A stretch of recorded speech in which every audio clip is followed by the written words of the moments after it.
second day. What year is it? 2026? Oh, dear. It is May. What date is it?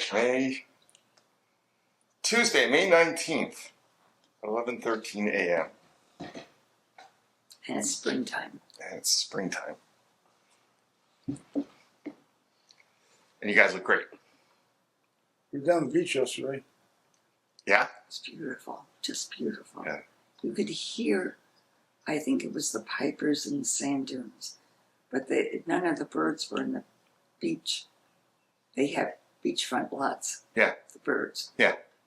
We love going down there when they are on the beach. Yeah. Did you see them?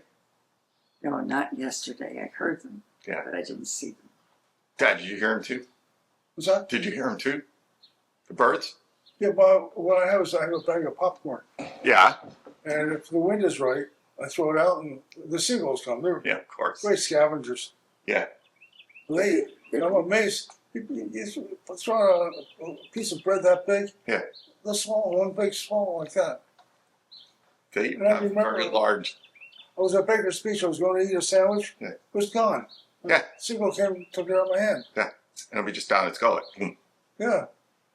They're vacuum cleaners. And we looked it up. Why don't people eat the birds like chicken?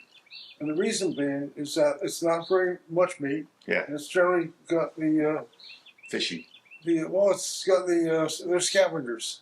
Yeah. So it's got contaminated food in it, which Yeah. they can handle. But You mean like why not? Like why don't we eat seagulls? Seabirds? yeah. And so then why do we eat lobsters? They're scavengers. They're They're scavengers. delicious. I know. Yes, Robert. Okay, you ready? Okay, first question. This is an easy one. Who's going first? Well, Girls first. How did you get your name? Carol. They wanted to name me Carrie Bell because that was the name of my grandmother, Griffin Hagen. But they decided that was too far out. And so they decided to call me Carol. Simple as that. I wish I had had Carrie because there was something adventuresome about her. Yeah. Where does Lillian come from? Lillian comes from my other grandmother, from my mom's mom. Lillian. Was Lillian Fox.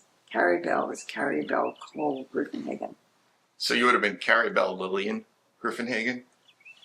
I don't know if they would have named me Lillian. I don't know. But I loved Carrie Bell. I even thought of changing it when I was a teenager, like teenagers do things like this. A rebel. Yes, Carrie Strange. Right? I know. And then when the movie came out, I just decided, no, I'm glad I didn't. But Which movie? Carrie? Carrie. The yes, Stephen King I movie. never saw it. But that's why. Okay. Dad, I expect this one sentence. My father was Robert, and my grandfather over in Ireland was Robert. James, was my great grandfather. Well, my grandfather, great grandfather was Robert in Ireland, and then my grandfather's name was James, middle name. So it's like a family name. And now we have a Robert the Fifth, little Robbie. We could venture off the cards and say, okay, how did I get my name? What's your problem? Your parents gave it to you Why? with tradition. Tradition. Okay. We loved using family names. How did Bill get his name? Tradition. William, Grandpa Gaybauer. and there was William, my Uncle Bill. Uncle Your Bill. Uncle Bill. Bill was in the family. And Herbert is Carol's father's name. One name that no one ever had and I love is Sammy. For a boy or a girl? Either one, Samantha or Samuel. And that Max Griffinhagen's middle name was Samuel. Let alone Max. Max is a cool name. Yeah. Yes, and nobody today, there's Max. On distance. Oh, I'll get it, Rob. Sorry. That's what it It's in is. the Walker Rock. It's on the table. We're on silence. This is like an intermission, you know. Everybody go get some The popcorn. symphony. That's what the movies, the long movies, used to have their intermissions. Right. Do they have them anymore? No, there are some really, really long movies that they don't have intermissions. No. No. Lawrence of Arabia still does because that was part of it. So if you go see that, Gone with the Wind? Gone with the Wind would have an intermission. Yeah. Yeah, when you see it on But like some of those Marvel movies hit over 3 hours. Wow. You know, Lord of the Rings movies. Dances with Wolves? Remember that having it? No, it didn't have it. Why did it? It was long. It's just long. Yeah. Yep. All right, so how did Margaret get her name? Margaret. Margaret Elizabeth Russell. Margaret was named after her both grandmothers. Bob's mother was a Margaret, right? Yep. And my mother's name was Elizabeth. And my sister was a Margaret. James? A part of Robert James. And James, my grandfather, Was James Perry? His name was Banny, because my sister couldn't pronounce Grandpa, so she said Banny. So he got the nickname Banny. So that's his real name was James. Was his middle name Perry? Middle name Perry, which is my great great grandmother's maiden name. As interesting as Jane Roberts. Perry. Jane Perry. It's interesting because there are Roberts and Williams in the Fox family. Popular names. We were attracted to each other because of names. Did we ask you last week where you were born? Not exactly, no. Where were you born? I was born in Manhattan, New York. I don't remember the hospital. Where were you raised? Until I was 3 years old, I was raised in New York City. And I don't know whether I did tell the story. Yeah. Because Lily sent me a text message about that. She was in the car in the bus accident. Yeah. And she heard the story because you sent it to her, Bill. And she said, I didn't realize that area of New York meant so much to you. And then I sent back to her, I said, yes, and for years I had been pulled to the cloisters. And of course I said how I didn't know it was part of Fort Tryon Park. And Yeah. I said, I really truly believe that my mother and grandmother were looking over Lily. And that's why she landed on her feet. Dad, where were you born? The State New Jersey General Hospital. And we have a friend, I can't remember who it was, John DeMille or somebody like that, was also born there. One of our friends here. Which we said, you were born there? Yeah. I think it was John. Who? I think you're right. John DeMille, yeah. And that's where my mother died, in that hospital too, when she was 42. Talk more about that. What's that? Talk more about that. Well, let's see. That was in 1949, about then. And we were up in Maine at East Grand Lake at White House Lodge. My mother, my father, my sister Ginger, and I. And one day my father said, Bobby, we have to go home because Mom, her bowels aren't passing. We have to go and see.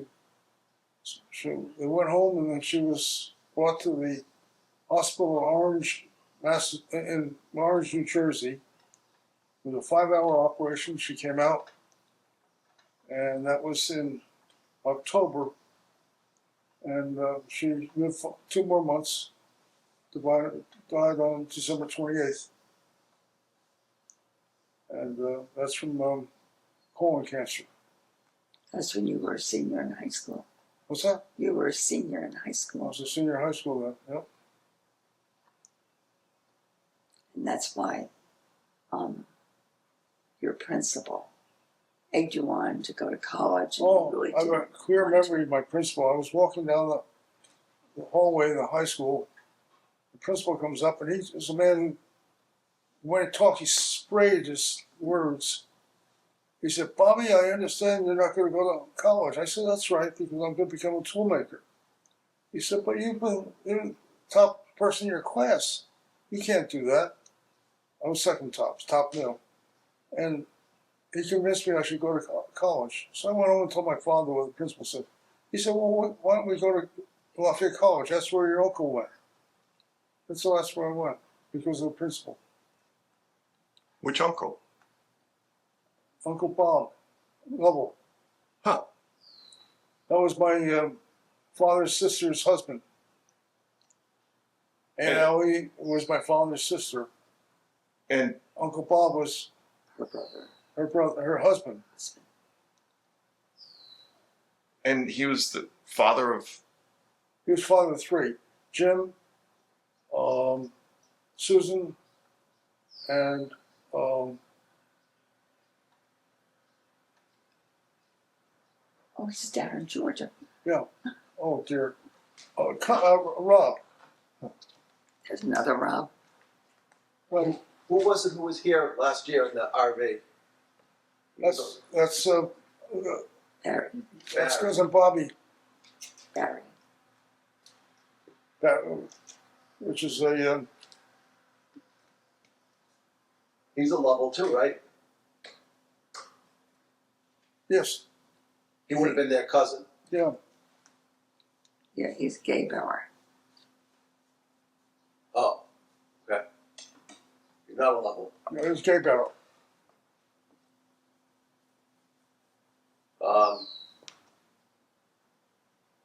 How did your family react to your mom's death? What did you guys? How did that change the dance everybody was doing? Well, I can remember very clearly. It was like 5 o'clock in the morning on December 28th. My father, I heard him just crying as loud as he could cry. He came up to me and said, "Mommy, your mom's dead."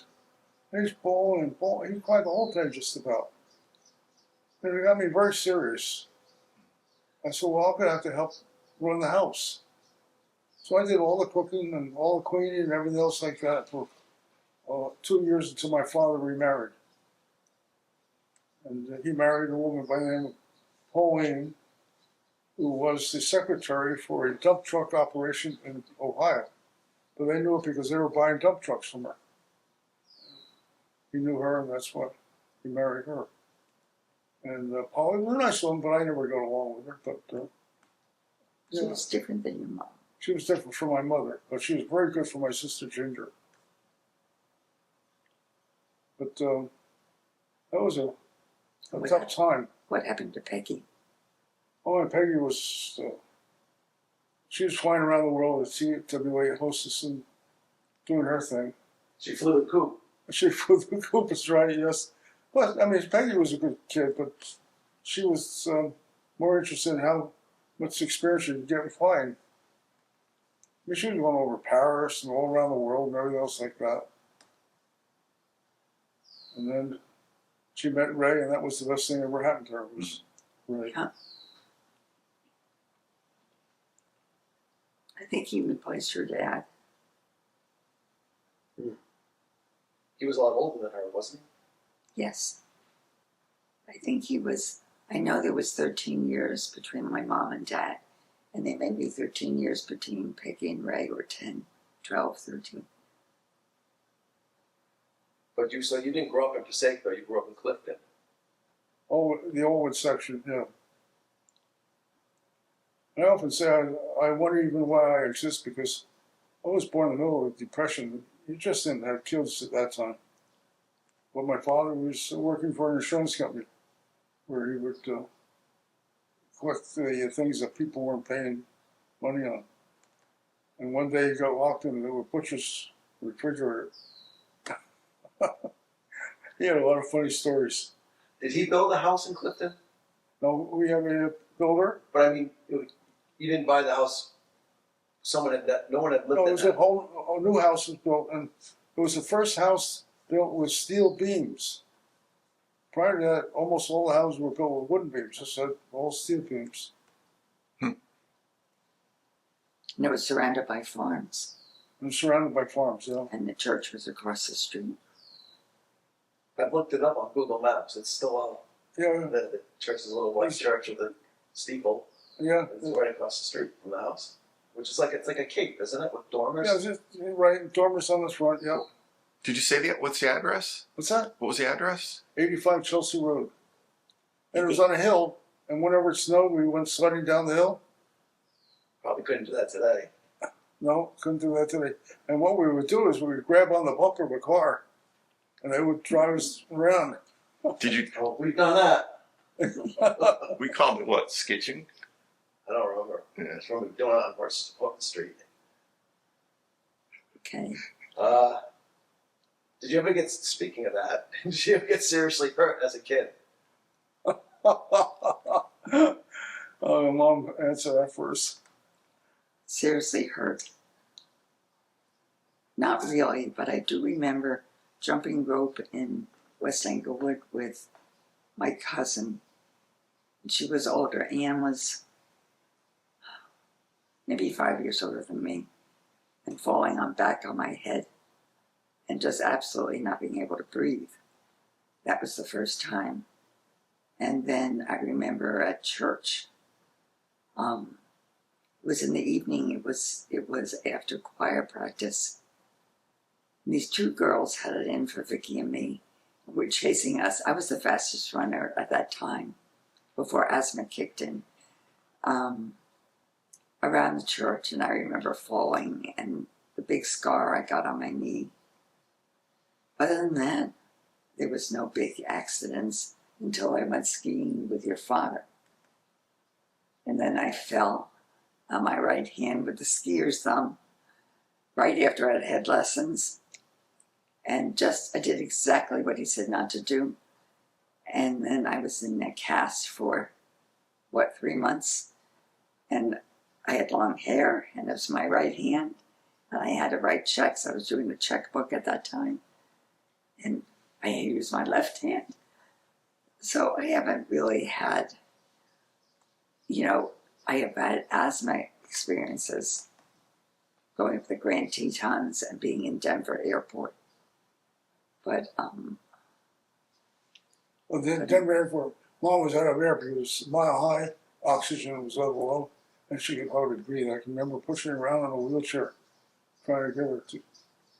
they got me a wheelchair, but they didn't tell me that there were oxygen bars.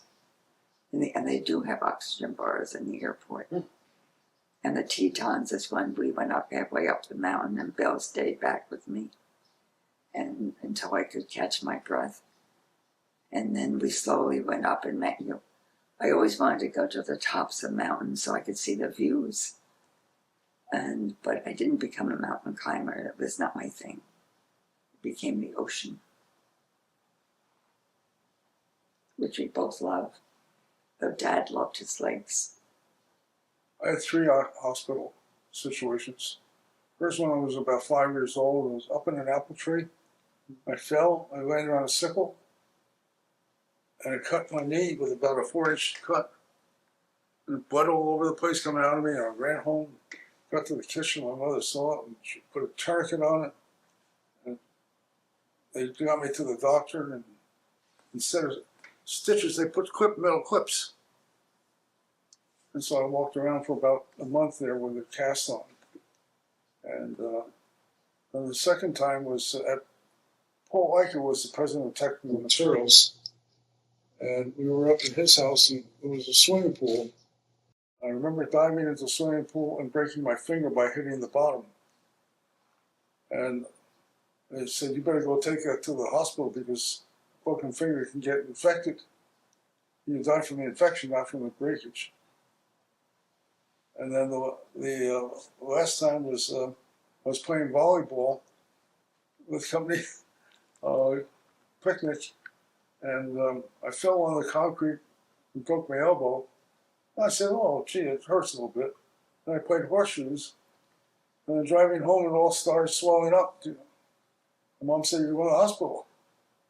They took me to the hospital and they took out the disc that was broken off the edge of the elbow. I remember that. Do you remember? Francis Farms, wasn't it? Do you remember going to see him in Morton? It was Morton. Martin, yeah. Yeah, I don't remember being at one. I remember bringing kids in to see your father, and he was so out of it because they'd given him painkillers. Oh. And I started crying because all you kids was watching this. I realized everything was a haze, yeah. What about breaking bottles as a kid? I forgot about that. That's How old were you? Oh, gee, I was maybe like 1945, 10 years old. I was in the town dumps, breaking bottles with a friend of mine. A piece of glass cut my eye. I went home, I said, "Mom, I cut my eye." She said, "Well, it'll go away." On Wednesday, I couldn't see a thing. So they brought me to the Newark, New Jersey Eye and Ear Hospital. The doctor looked at me and he looked at the eye and said, "Well, we'll look tomorrow." And on Friday he came in, "Bobby, we're going to take your eye out." I said, "Doctor, I could see a shadow." "No way." And then they gave me a fever because they didn't have antibiotics then. And my temperature went up to 106 and it killed the infection. And saved my eye. And today this eye can see better than this one. The doctors can see the scar though, because the eye has 5 layers on it. And it cut through 4 of the 5. If it cut through the 5th one, I would have lost my eye for sure. You would have had a patch, and I would have married a tiger. Yeah, I do. Or Maybe, Billy's. maybe you wouldn't have. Oh, I don't know. I wasn't prejudiced that way. But the first thing that happened to me was not my fault, except I was born, that the doctor slipped with the forceps Yeah.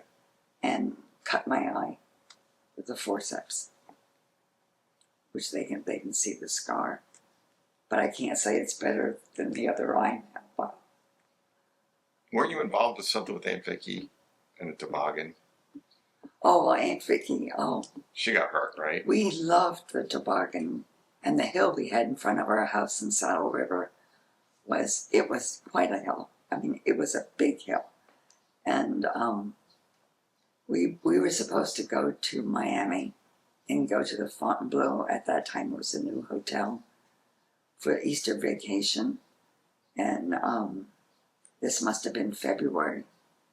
And there had been a snowstorm. And we were going down. There was 3 girls. There was a heavyweight behind me, and it was me. And Vicky was in the front. And coming down the hill where there's a curve going down the rest of the hill, my father had put this great big boulder, because that was part of our property. We were at the base of that hill, and he didn't want people's cars just slamming down further into the house. And we hit the boulder, and Vicky destroyed her wrist and was in a cast. And my dad said, "We're not going to Florida. I'm not spending that money if she can't go swimming." Because Vicky and I loved swimming. And so we didn't go. And the next time he planned on doing that, going to Florida, was when we were married. And he asked us to go, and we didn't go. Did you So, have other family vacations that you did go on? oh, yes. My father was not a driver like Dad's father loved to drive. And my father, Mr. Wheels, we called him. But for years, maybe 5 years, we went to Ocean Beach in New Jersey, and we rented this little cottage that the woman down the street where we had lived in West Englewood owned. She owned like 8 of them, and that was lovely. We would go crabbing every day, and row out in the rowboat into Barnegat Bay, and use bacon to catch the crabs. And then we would walk up to the beach, and I really fell in love with the beach there. We also made many trips to Long Island, because that's where my father's family lived, and Aunt Mel, my godmother, lived, and Margie and Jim. And I remember Jones's Beach so much. You know how aromas, Carrie used to talk about aromas. It was petunias. They just had beds of petunias. You get out of your car and you would smell petunias. You can't find a petunia today that smells. Your petunias that bloom beautifully, but they bred out the aroma to get kind of like tomatoes. They bred out the flavor to get big, perfect tomatoes. Well, it was the same idea. And we went on trips when we looked at colleges. We went to Pennsylvania looking at schools. We didn't look at Lafayette because that was not co-ed then, Bob. But we did look. I fell in love with Gettysburg College. It was a beautiful college in Pennsylvania. And then another one we went to was up in New York State, was Cornell. And then I'm trying to think. Oh, we went to the Adirondacks because we visited a cabin that Margie and Jim. Margie was my closest cousin on the Griffin-Hagen side. Bill's godmother, right? Yes. No, Jim was his godfather. And Grace. yes. And Jim and Margie loved this place. It was at the beginning of the Hudson River, which was like a stream. It was a farm, and the cabins were on one side of the main street, which would be a very country rural road. There was nobody around. And I remember that she loved to go there because of square dancing and pizza and beer. And that was her loves at that time. So you mentioned crabbing. Excuse me? You were crabbing. Yes. Did you eat the crabs? Or did you throw them I back? didn't remember eating them. That's a losing proposition. Bacon for crabs. Right? I'd make that trade. Yeah, well, I'm allergic today to crabs, so maybe it's lucky I didn't eat them. And my mom was very sensitive to shellfish. We probably gave them. A lot of our neighbors rented other cottages around us, and we probably gave them to the O'Learys. Lynn O'Leary was Vicky's best friend, and her big brothers. They would go out with us. Dad, what about you? Family vacations? I know one place you went. Point Pleasant. Maine. Right? We have right outside fishing lodge. We went to Canada. We were all over. My father drove all over the place. I mean, Canada, Gettysburg, Washington D.C.,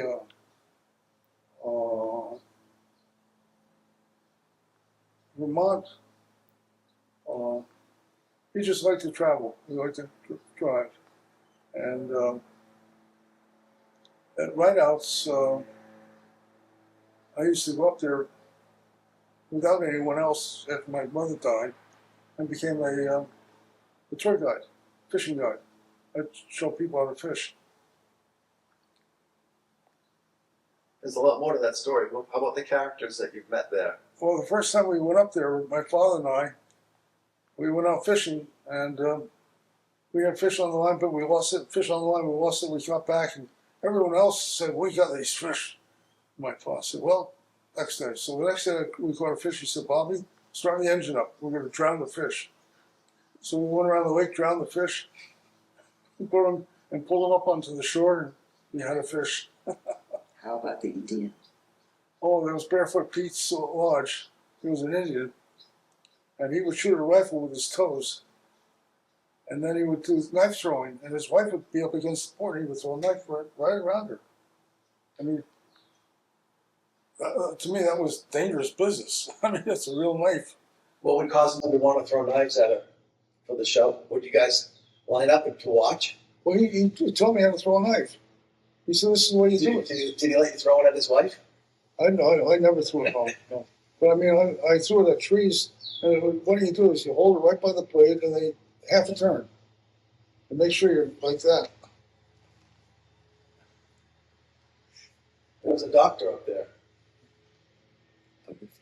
Oh, Dr. Butterfield, that was another place. Oh, was it Rideouts? No, that was a whole other place on what they call Duck Lake. And he said to me, he knew he was the one who fixed my knee. And he said, when I was a young kid, he said, you want to come up and be my yard guy? You know, raking leaves and stuff like that, fixing things. And I remember picking blueberries and just making blueberry pie with these Maine blueberries. He was a superb chef. And I remember one night walking back to my cottage, which was separate from his house, and I couldn't see a thing. And I heard a whistle. The whistle was a deer. Deers in the dark whistle, which was a whole new thing to me. Did you hear any hoots? What's that? Did you hear any hoots? Owls? I don't remember. Loons. Wolves? Wolves. Oh, we have bear stories. From Jersey? No. Alaska. Yes. Okay. You're gonna ask. Well, We went to Alaska, one of our trips, the Adventures of Spirits here. You put me in a bidding auction. We were in a bidding auction at Wine and Food Institute in Washington, D.C. We were down there walking the aisles of Congress for the wine industry. And I was bidding against Mondavi, Mrs. Mondavi. And we won 2 vacations that way. The same night, it was very dangerous. One was Alaska, and the chef, I don't remember her name. It was to go to her lodges in Alaska. The other one was to go to France, the Champagne area.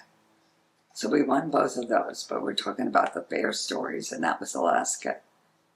And to make it, since we were going to Alaska, might as well go on a cruise to Alaska and see the icebergs, which was a phenomenal cruise. And then it was you go the inner passage. Then we get there, and this chef owned 3 different spots. Dixon, right. She she had one in the capital, I think, of Alaska. But we didn't stay there. We went right away to the fishing cabin. It was the end of the fishing season because it was the fall. And so there was no fishermen were there. And so they asked us where we would like to stay. Yeah, we could stay any place. Do we want to stay in this lodge that had all these bunks and stuff in it, but you have to go outside to go to the bathroom? Or did you want to stay no, you had the bathroom there. Or do you want to stay in a private cabin where no one would ever come, but you'd have to go outside to go to the bathroom? And we decided that we would stay in the place where the bathroom was in, because they started to tell us about how the bears were invading the food locker. And don't be surprised if you hear guns. And so that night, your father loved to smoke his cigars then. And I could see him sitting on the front of this cabin. There was the river in front of us, going out and smoking a cigar in the evening. And I said to him, no way, we're going inside. We went inside, and we pushed the bureau against the door. And the bears running around the house. Yes, across the porch. And the rifles going off, and it was on the wild side. It was on the wild side. And then the next day, they took us out. They took us to another lodge. And the way you got to these different places was through the little red plains. Alaska, it's all red plains. And I think that's where I fell in love with red plains. And I had no fear of little ones. And this other one was where Iditarod. Sled race goes right through it. And we were in a cabin on kind of a hillside. And the couple that was managing for the summer were animal trainers for the movies, and which was fascinating to listen to them. But he said, we're going to take you out while you're here. We're going to take you out and see the mother bear and her cubs In the water. in the water. And he took us out in a motorboat and another couple. And he had us out here, and the mother bear was there. And the mother bear decided she didn't like us. So she started swimming towards us. And he started to back up. He said, I have to back up the motor because she'll get here. And he did. He got us out of there. But It's about 5 feet away from us, too. Wow. the day before we did that, we had gone out ourselves with a canoe, I think, through another area of this river. And the reeds were like 10 feet high, so you couldn't see where you were going. So it could have been moose, there could have been bears, there could have been any, we didn't realize this around us. We could have gotten lost. There were no cell phones. You know, they would have to just say, hey, where are they? They're not here for dinner. But anyway, that was an exciting time with the bears. Yeah. And my sister had bear stories.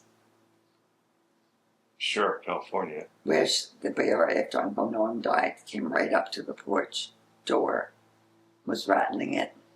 She closed that, and she realized she had to close the kitchen one because they know how to open knobs and how to get in. Well, do you remember when we were hiking around in California, we went to an area where there were bears, and we had to have a whistle, didn't we? We had bells and Well, we had things. bear bells and Had to make noise. Glacier, I remember that. Yeah. I had a question. Did you ever, when you were a kid, did you have a favorite food? Dad, you go. I'm thinking. I can't remember any favorite food. Was junk food easily accessible to you? Oh, I know my father had in the basement ice cream. He had a freezer of vanilla, a gallon of vanilla, a gallon of chocolate, a gallon of strawberry. We could ice cream anytime we wanted. It was like going to, what's the place up here? Handy Hill. Andy Hill, and having those big tubs in your freezer in the basement. Those are the only flavors they had back then, right? That's all there was. You're right. Until Johnson's came out. Howard Johnson. Yes. Veal cutlet, I would say, was my favorite. Mom? I think it probably was pot roast. I always loved pot roast. And maybe it was the German in my mother. She knew how to, and ham. And then there was my Uncle Ben, who was my mom's first cousin, his wife was, with his roast pork. And I just remember the aroma of roast pork going into their house. The crispiness, the skin, he just knew how to cook it. He had been the chef with my grandfather. Who was the chef at your house? My mom. My father barbecued. Oh, barbecue was a big thing, remember? Did they have, what was it, charcoal barbecue or propane back then? No, charcoal all the way. We had a setup. I call it a setup because it was a thing then. In West Englewood, we had it at the back of our property, which was a typical house lot. Then in Saddle River, he had built this great big stone barbecue with a fire pit with it and everything, and a big red patio, which is where we had had our wedding reception there. And it had drizzled on our wedding reception. And that patio is what stained my wedding dress in red. He would cook 2-inch thick steaks and his baked potatoes that were, what, they were like They were so hard on the outside because you would just toss them in the fire. And the inside was like just delicious. And then if I wanted Italian food, it was Margie. She did her Italian food. And she always went to the farm stands, and we would always have tossed salads. And Margie would use a pressure cooker, which we decided we would never use because we had heard the story of them exploding, and we didn't want that mess. And then that explosion leads to another. When we were in Attleboro, living in Attleboro, and I had baked potatoes in the oven, and we had Aunt Ellen and Bobby there. They had come up from Baltimore, and all of a sudden we heard a bang, and it was the baked potato because I forgot to put the hole in the baked potato. They do that. Oh, we worked so hard. And then other baked potato stories was the Somerset Hotel in Boston. There were 2 restaurants in that hotel, besides our dentist, Dad's dentist. One was the Polynesian, where Uncle Al would treat us to dinner when he visited. And then the other one was the Rib Room, and that's where my Aunt Madeline treated us to dinner. Everybody visited us in Cambridge. It was wonderful. In the Rib Room, what was it, rosin? Somehow I remember rosin baked potatoes. Well, rosin baked potato, yep. Yep, with your roast beef. They cooked And the sour potato cream. in rosin. It made a nice crispy shell on it. And then going along the potato line, this is going down the rabbit hole of potatoes. Dighton. Bob planted potatoes. And I remember going out there to harvest them, sitting in the warm soil. That was just so beautiful. And just taking my bare hands, there always had to be bare hands in the dirt, and just digging up. And these little baby potatoes. It was the first time I really had ever tasted baby potatoes, was in Dighton. And I fell in love with them. But the next year we tried planting potatoes, and I guess it was the potato beetle. I don't know Got how those into the potato field. people don't know there's potatoes there, but the first year they didn't know it, but the second year they did. Yep. It's like those tomato worms. Yeah, where do they come from? How do they know there's a tomato there? I mean, if I was planting tomatoes out here, we'd have a tomato worm. Yeah, but what did you plant with them? Although there was some other. You Garlic? planted, what? Marigolds? No, that wasn't the one. It was blue flowers. Yes. You discovered that these blue flowers, which Christina fell in love with, it was an herb, interspersed with the tomatoes, kept things away. We had kind of a garden out here that was balanced like that. Do you remember the potatoes? In Dighton? Digging them up? Yeah, remember the garden that later became driveway / pool area? Yeah. Then went across the street. Then went across the street. Yeah. I And then remember that became a vineyard. But I remember digging potatoes in the first garden. And the tomato worms with the, we had, remember cups of gasoline?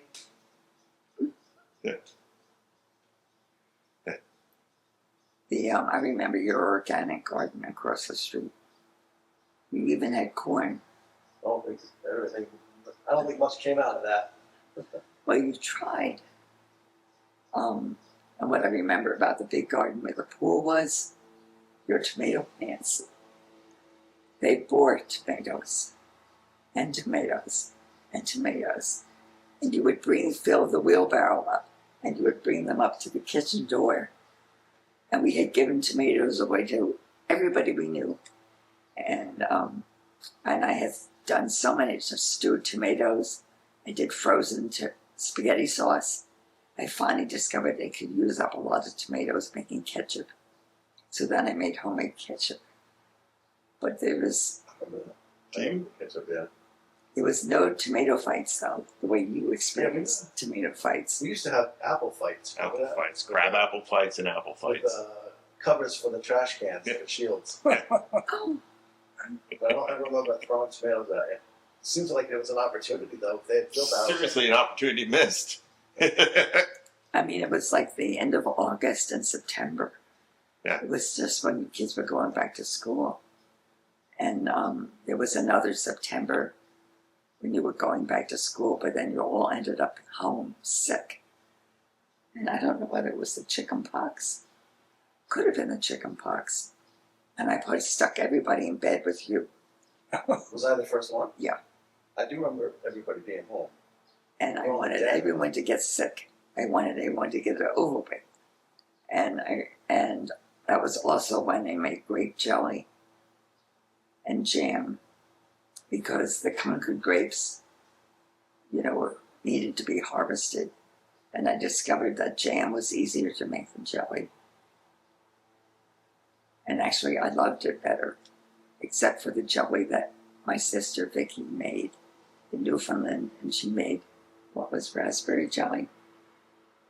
The wild raspberries, seems the smaller the fruit, the more intense the flavor. That was to die for. That was a Christmas gift. You mentioned that you were in Cambridge. Why were you in Cambridge? Because we were going to school in Together? Cambridge and Boston. Yeah, I remember seeing a picture of it. Yes, Place in Cambridge, yeah. Brattle Street, 128 Oxford Street, Oxford Street. $85 a month, How long were you there? 2 years. How What did we floor? How far up were you? First floor. Oh, wow. It was a beautiful apartment. It really was. Not huge rooms, but it was lovely. We looked across the street at our landlady's house, and she had a brick house, and next to it she had an open lot, which today has condos on it. But at that time it was open, and she loved her flowers. And I think she fell in love with your father because you started to plant begonias along the driveway. I think it was begonias. You were at Boston University and you were at Harvard University? Harvard Business School. Mom, what was your craziest college story This college story. that you can tell us? Me at BU or at Douglas? Either one. You at Douglas with Aunt Vicky was there, right? You didn't go to Douglas, did you? Yes. You'd have to backtrack. Okay, I'm a senior in high school. I wanted to be an architect, big time, or a missionary. Choose. And so in looking at the different schools, one of them was Cornell, known for architecture. But it would have been 7 years. And my father at that time must have been in his early 60s. And I couldn't do it to him because I was not going to be getting a scholarship. So Dad said, why don't you go to Douglas? He was very practical. You're not majoring in liberal arts at all. You'll do something where you'll get a job. And so Douglas was the girls' part of Rutgers. And I was the first one to go to Douglas and majoring in education. And after that, my cousin Ginger went to Douglas, my sister went to Douglas, and Bob's sister Ginger went to Douglas. So Douglas must have been positive. I must have had positive stories about that. Well, Douglas is a part of Rutgers University. Did it get absorbed into Rutgers, or does it still exist as a separate college? Still separate. Separate, yeah. And I thought that was the greatest arrangement because you could do things at Rutgers. Their library was open, it was right there. Yet you had this thing of female identity. And it was a great balance. Is it still all girls? Douglas, I think, is. Wow. And then we got married. That's when, because Dad and I had met the year before I went to school. And that's where our love letters come from. What is it, 350? And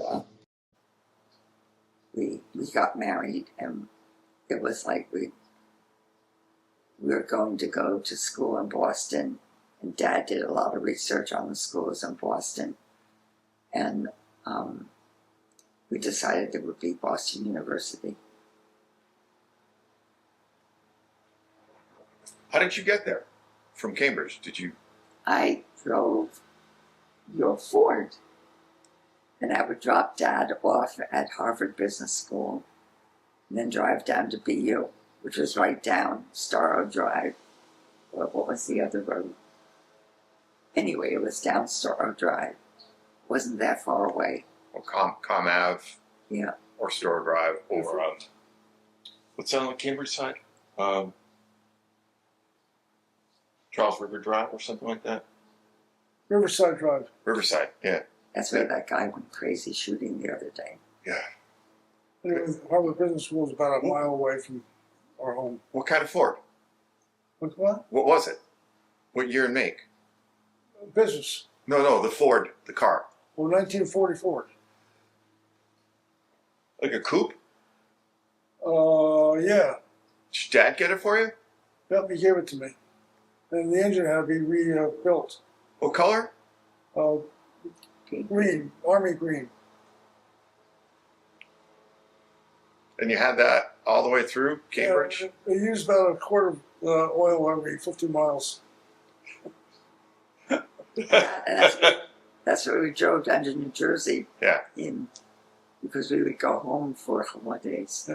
Yeah. And you had that car until Attleboro? So Titan. Really? We then sold them. That's when we bought the Volkswagen. And I traded that in. It was a trade-in. Mom, were you the influencer on the Volkswagen? Because you thought they were cute. Yeah, we both fell in love with the Volkswagen. It was an anthracite gray, but I think we wanted the deep red. And the first time we used the Volkswagen to go to New Jersey, we got to Name some of the big cities in Connecticut. somewhere around New Haven? So it was Southern on Route 95. Stanford. It was Stanford. And the engine burned up. We How? We put it in. We found a place to repair the Volkswagens, and they put a whole new engine in. No charge. It was under guarantee because it was a brand new car. It's all air cooled. They need oil. That's it.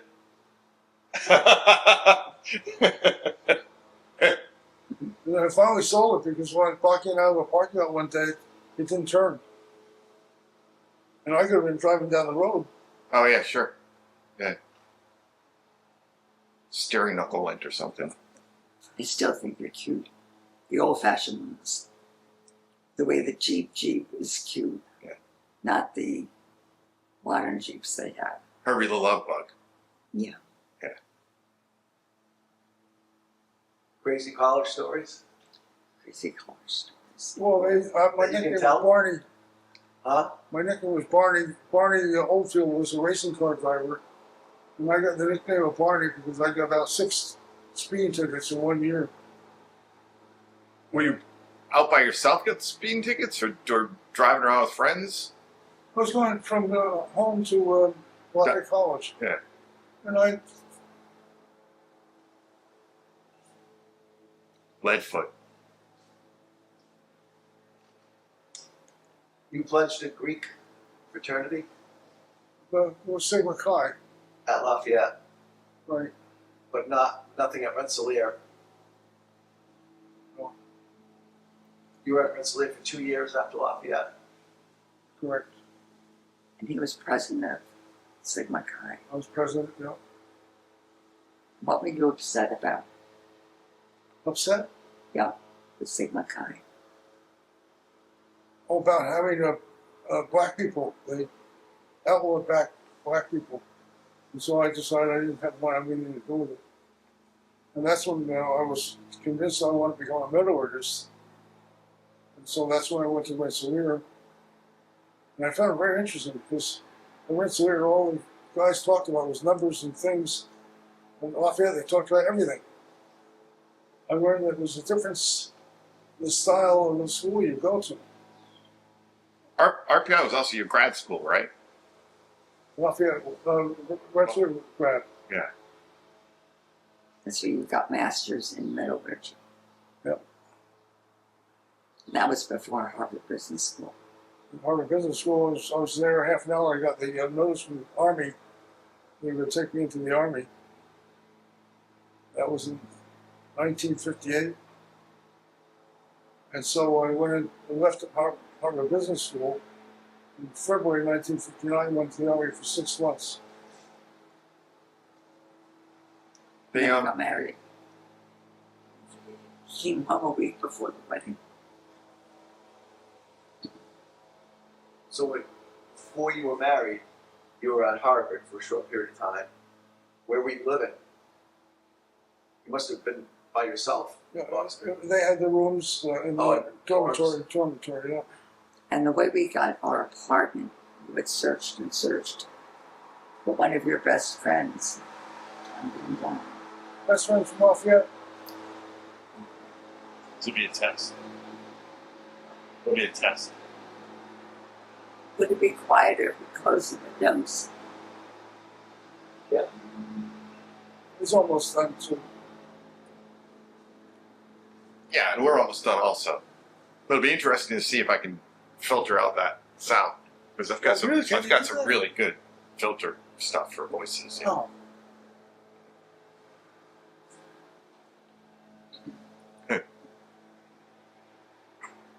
So we got their apartment. What did John do?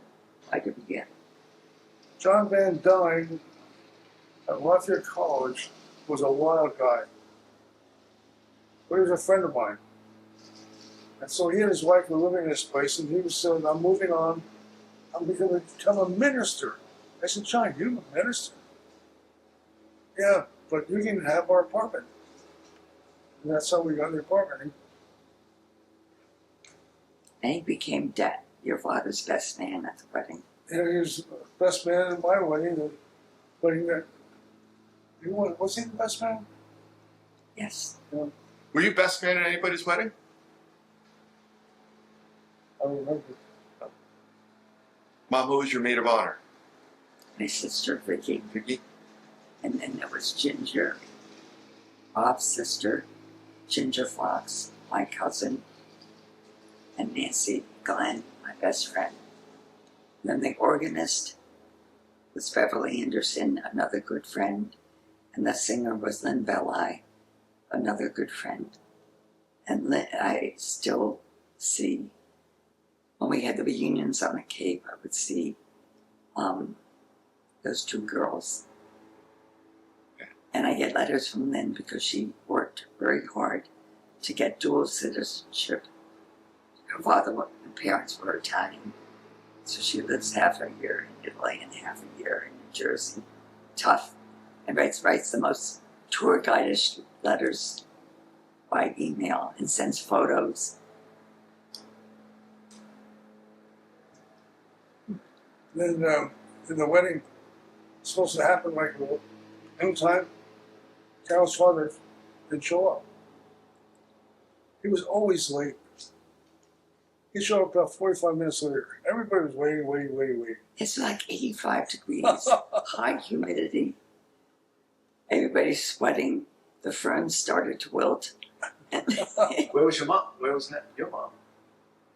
we were all home. Waiting for him? Yes. And I swore I was going to call my Uncle Bill because he was going to drive his Cadillac instead of hiring a limo. The budget, he was going to do the driving, and I was going to have him take me down the aisle. I was so angry, but he had a hard time giving up his daughter. Then That was even double. That was after all the ceremonies and the reception, we got into the 1944, went to drive away, and somebody tied a bunch of tin cans on the back of it.